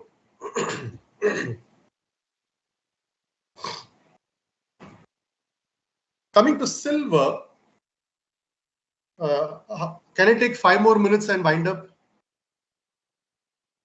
Yes, sure. Okay, because I see that I have 2 minutes crossed my allotted time. I'll just wind it up in 5 more minutes. So about silver, if you can see that the Ashma Chame, Hiranyam Chame, Hiranyam Chame, Ayash Chame, I said Panchanan Niyogi translates it to silver, but this is not in accordance with Shayanacharya, one of the recent commentators of the Veda, nor some of the traditional practices, because among the traditional practices, religious practitioners, silver is not that very much considered a loftier metal. Even copper is considered loftier. That's why in most of our day-to-day religious practices, if we cannot afford gold, at least these religious things are made up of copper. Silver is not given that loftier position for various reasons, and this is not actually mythology. This is some story which is finding its place in Shatapada Brahmana. I'll not get into the detail of it. But again, coming fast forwarding to the modern times, Rasarnava, again another text which I already talked about. It says that Shuklam cha Tara Krishnam cha Vividham Rajatam Priye Gurusnigdam Mrudushvedam Taramuttamam Shyate. So Rasarnava talks about 2 different types of silver, which is of bright and dark in color, Shukla and Tara Krishna. So it talks about also properties. One is heavier, it is having some smell, and the other one is quite soft and white. And among them, the brighter one is the Uttama, the better one. Silver artifacts. One thing is that compared to gold, silver forms its oxide very easily. So even though silver may be buried, but to get back the silver in its original glory will be much difficult. Nevertheless, there have been some excavations and there are some silver artifacts unearthed. But what you see here is from a very recent past, different artifacts made of silver, be it this scolarium, that is the kajal box, or ankle adornment, or this bangle made of silver. Of course, this Meenakari work, this has also been in vogue in a place like Rajasthan, but this from fairly recent, in the past 600 to 500 years, which is particularly called the Theva art, which uses very fine filigrees of silver. I'll not get into this process. Okay. Again, if you go back to Arthashastra, it talks about the different ores of silver, the different origins of silver, how you can process them, how you can make artifacts out of them. I'll not get into the details for want of time. Fast forwarding to zinc. Zinc has got a very interesting history. It has been a recent entry in our own Indian system of metals, classifying them explicitly as metals. Although it must be mentioned that if ancient Vedic people also knew about lead, they ought to have used zinc in some form or the other. Because today in the archaeological excavations, we always get to see zinc and lead in the same vicinity. So if people were aware of lead back then, they ought to have been aware of zinc as well, but explicit literary evidences, we do not get it. Even the Arthashastra is not talking about zinc. It's much later where we come to this the Tantric period, that is the Mercury literature describing about Mercury. It is there that we get to see a lot about zinc. And zinc thing, Europeans did not know zinc until even 15th century. It's only from 16th century that the Europeans even knew about what the zinc is. I'll not get into the etymological curiosities of zinc. Now, the extraction of zinc, this is something which is not a trivial task even from modern technological point of view. But given the very humble infrastructure, back then people optimized the extraction process to such elegance that they had mined thousands and thousands of tons of zinc, not just for internal use, but also for large export, because there are ample archaeological evidences to prove this. And zinc among the different metals is one of the difficult metals to process. Why? Because given its very low, relatively low melting point. So zinc forms, the moment it melts, it forms vapor very quickly. So handling this requires much, it's like a closed system processing that it requires. So they had made special use of special retorts, which is called the brinjal-shaped crucible, or a vrintaka musha, as described in Rasratna Samuchaya as well as in Rasarnava. So I think I have. So this is the vrintaka musha, where above the ground, below the ground, there's a pit is dug. Then you have one pot facing upward, and then above the ground, you have the furnace, and you have the pot facing downward, and then there is a seal which separates out the lower compartment from the upper compartment. And the zinc ore is filled in the upper compartment and the heat is applied from outside. So this is the cross-sectional view of the zinc furnace that I'm showing you. So what happens is, when the what particular temperature is reached, the zinc is reduced, and by virtue of this kind of arrangement, by gravity, the zinc vapors come down, and because of the difference in the temperature, the zinc melts and it remains at the bottom, and beyond a particular point, this seal actually breaks. That's how the vapor comes down, and then at one particular point, the lower part gets automatically sealed up. So once the fire is being extinguished, the people will come up the next day, or leaving the temperature to equilibrate. They dig up, and then the zinc, pure zinc, is obtained from the pot which was buried beneath the ground. These are the archaeological artifacts that were obtained from Jhawar, very close to Jaipur. So this is where I wish to impress upon you. The scale of production at Jhawar was enormous. The many hundreds of thousands of tons of debris suggest production of many tens of thousands of tons of zinc. Okay, and this is the earliest dated zinc mines in the world. So you see here, it is dated to 2000 years before the present. So even though we have literary evidences, say from the 9th century to 12th century, but the dating of these excavated artifacts are at least 2000 years before the present.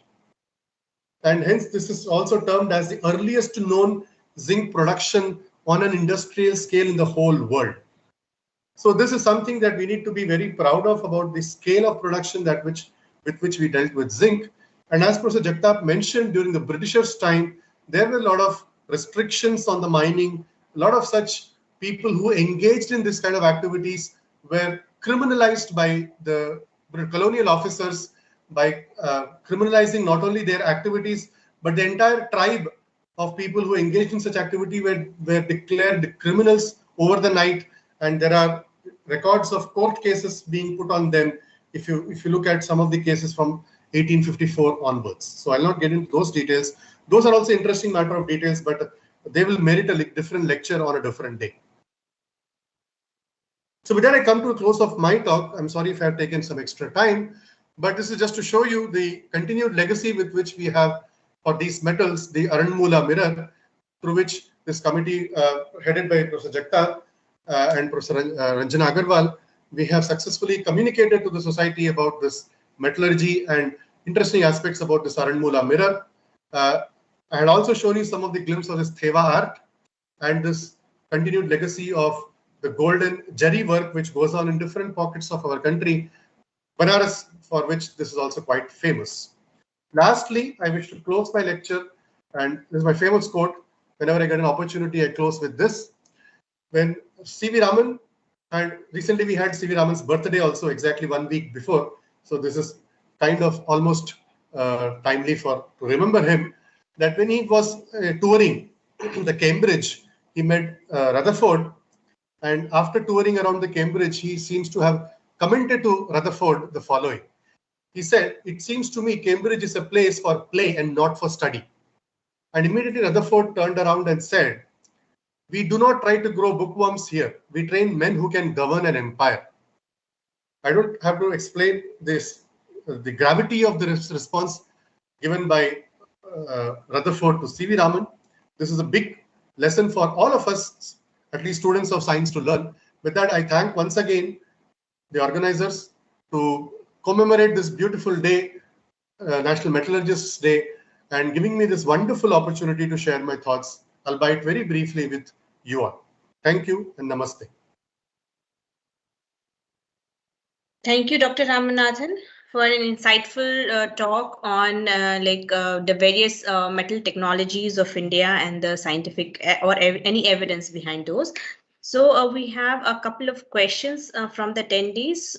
So I'd just like to read out them, and Professor Jagtap or Dr. Ramanathan, whoever wishes to answer, can do that. So first question is from Ms. Charu Verma. Like India being among the top 5 largest producer of iron ore in the world, and also a rich heritage of metallurgy traditional knowledge witnessed in our ancient text as well as presented here. So could we leverage this with corresponding technology or processes to compete with other countries like China and Australia? If yes, then how? And if not, then why? Well, this question appears to be for me. Yes. Well, you want iron in bulk quantities. In that case, you'll have to go for the industrial processes which are well tested. If you are talking about very specific quality of iron, like non-rusting iron, which is useful for many applications, then we need to investigate why our iron that was produced in ancient times was rustless and we should try to prepare. Same thing as about the wood steel. Now those processes we have lost, and it will take some time for us to build those processes. Other thing what I have been always articulating to people is this, that there is a process which is described in the text or which was practiced in India. We are not going to repeat it in the same manner. We need to have the science and technology interventions. We can take the same idea, but our apparatus is going to be different. And that is what will require some sort of innovations in this particular thing. If we want to just repeat what was done maybe 1,000 years ago, it may not be compatible today. Just to make a point, if the iron becomes rustless because of the phosphorus impurity, and that phosphorus comes because you are using wood charcoal and all that, in that case, is there any way to add phosphorus which forms a protective layer in the modern process? See, this is the way to think. We need to take some clues from our ancient knowledge and do it using the modern technology. This is what I would say on this particular question. Thank you, sir. So, like related question, and that is like I would like to know, what should be the measures then, that should be taken up by the policy makers and the academia that way, like R&D institutions, to revive and reconstruct our lost traditional. Say, I showed one paper, and so that like they also withstand the economic competitions, as you told that like European steel is cheap. I showed one publication which came in 2021. Which is from Australian laboratories. Now, do we think that for researchers in our laboratories, why do we look for this guidelines from the policymakers? I mean, I don't understand. I mean, I haven't always lived my life like a freelancer, scientist, freelancer. Why this is required? I mean, can I not have an interest in why this particular thing works in this manner? Why does it work in this manner? And apply a little bit of science. See, in India, we start looking at science as a program based. So there will be something which will come from the top and then we will execute it. I think we should get out of it. Second thing is, other thing what happens is, what happens abroad we want to copy without any guidelines from the policymakers. If that happens, then this also should happen. This is my very honest answer that, I did not tell something which, when we met that French scientist and he said that they were studying, they were conducting a project why the iron used in ancient Indian temples does not rust. Many of my friends wanted to ask, what did you find? And all that, on that, the French scientist said, oh, you find it out. Nobody is going to give you the details. They'll give you just structure. Oh, we wanted to do it because it can be used for long-lasting storage of some materials. But what did you find? Well, that what is we need to find out. See this. There are many instances where we have lost out because of our apathy to all this. See, in the other day, I was making, other day you were also there. Ashwagandha, you cannot do anything because it has been patented by Japanese. See, what prevented us from working on ashwagandha? There is enough support available for that. But there are issues.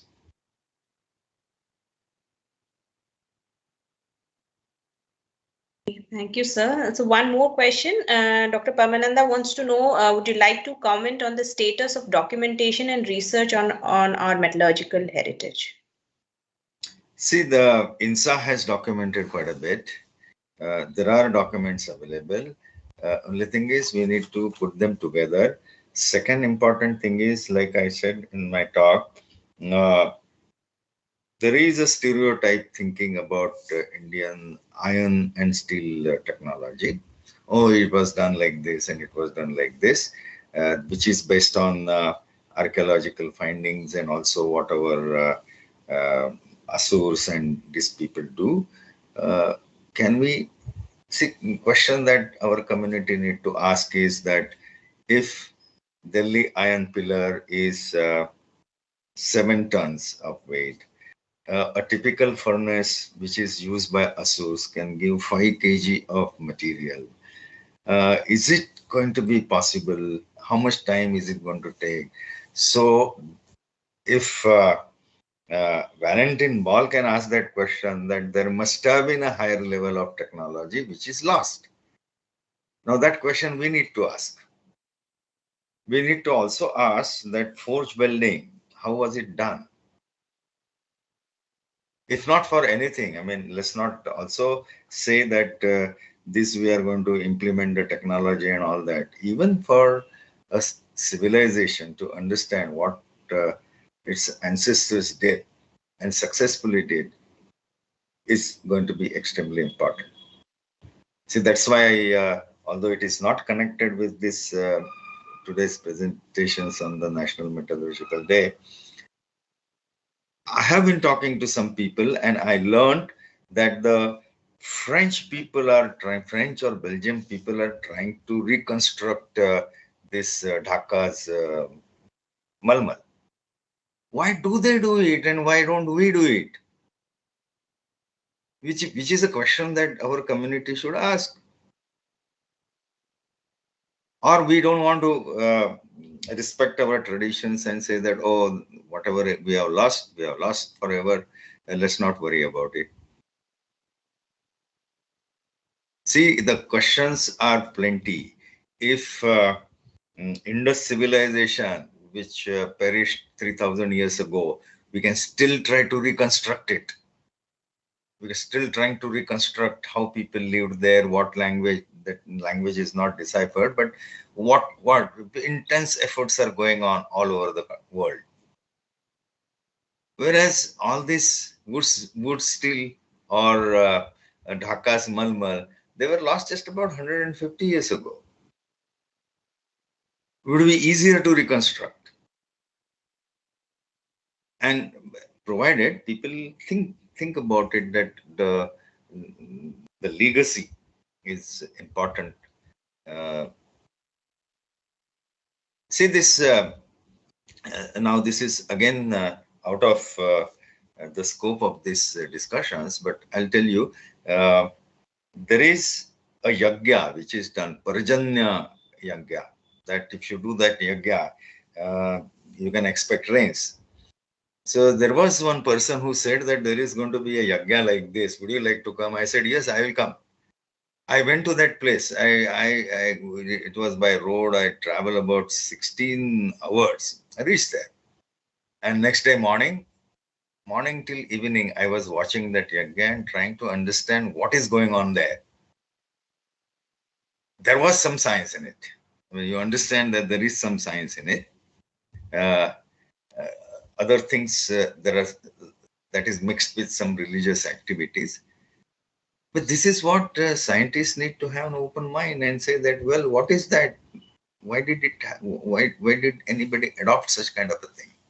In fact, I took some photographs. I wanted to talk to people about this. That look, Praja in Yagya, there is some truth in it. Some, I'm saying. So this is what we need to do. Nobody needs to tell us that we should look for this, look for that, look for this and that. And this is inquisitiveness we should have. And that is my appeal to all students and faculty members and general public that look, this is the only way we can go forward, whether in modern science or also use of ancient knowledge. Thank you very much, sir, for your insightful thoughts on various questions raised. Now I request Dr. Suman Ray to propose the vote of thanks. Thank you, Dr. Charu. A very good evening to all on this wonderful day, National Metallurgist Day. It is an honor to offer a vote of thanks on behalf of the organizing committee to all the dignitaries here at NIScPR SVASTIK Lecture Series, Marvels of Indian Metallurgy 1, to commemorate the National Metallurgist Day 2021. Firstly, I specially thank to our honorable and respected Director Ma'am of NIScPR, Professor Ranjana Agrawal, for her vision, leadership, guidance, support, and motivation for the Swastik initiative. Ma'am, you have always enlightened us and shown us the path to move ahead. Thank you, ma'am, for showing confidence in us. You have so beautifully explained the bridging of TK as a bridge, TK as a bridge between social studies and natural sciences. The very presence of distinguished speaker, Professor Jagtap, a senior professor, IIT Bombay, in spite of his extremely busy schedule, is a reflection of his keen interest in enhancing the NIScPR SVASTIK lecture series quality. Sir, you have been associated with us from the very beginning as the chairperson of the esteemed steering committee to implement the initiative, communicating India's scientifically validated traditional knowledge to the society. Your contribution is highly honored, sir. Thank you, sir, for enlightening us with keen address on iron and steel technology in India from ancient times to early modern period. Sir, you have so beautifully illustrated about iron and steel making, how the ancient iron and steel making, how it behaves, its characteristics, and the loss of the skill, the death and decline of the TK in context with metallurgy. On behalf of the organizing committee, I take the opportunity to thank our distinguished speaker, Dr. Ramanathan, Assistant Professor from IIT BHU, for enlightening us with special address, Indian Metallurgical Heritage, highlights on gold, silver, and zinc works. Thank you, sir, for such an enriched lecture. You have created such a deep understanding why the study of metallurgy of the past is so important, with focus on some apparent difficulties in context with metallurgy TK. I take the opportunity to express my hearty thanks to Dr. Charulata, coordinator of the organizing committee, who has always been so very sincere and hardworking towards the SVASTIK initiative. She is in fact the pillar of our team. It is immense pleasure to thank Dr. Burman, co-coordinator of the organizing committee, who has always been so instrumental and supportive to the team, moving the SVASTIK lecture series so smoothly. The vote of thanks is incomplete without the mention of Ms. Charu Verma, IT head of NIScPR, and also the SVASTIK team member, who is always there with us like a backbone of the team, without whom the functioning of the whole series is not possible. Thank you, ma'am. I must mention our deep sense of appreciation to team members of the organizing committee, Dr. G. Mahesh, who is a chief scientist at NIScPR, who always provided valuable guidance and immense support to strengthen the SVASTIK series. Thank you, sir. I'm happy to express my gratitude to Ms. Shubda, a very young team member of SVASTIK team, who brings so much of energy and enthusiasm and flow in the team for smooth functioning of the SVASTIK lecture series. I wish to express my sincere thanks to all the dignitaries, NIScPR family members, and everyone associated right now on this online platform, paying attention and their patience. At the end, I would like to say we have learned so much from today's SVASTIK lecture series. The importance of interest in TK, its reconstruction, and the lost TK on metallurgy. Sincere thanks to all. Namaskar. Thank you, Dr. Suman. So, ma'am, would you like to say something, or shall we close the session? I would like to say thank you to Dr. Jagtap and Dr. Ramanathan for a beautiful lecture. I truly enjoyed it, and congratulations to Team SVASTIK. Thank you so much, ma'am. So with all the inspirations taken from today's lecture, the session comes to an end now. Thank you so much, sir, for enlightening us. Yeah. Thanks a lot. Yeah, thanks a lot. Namaskar.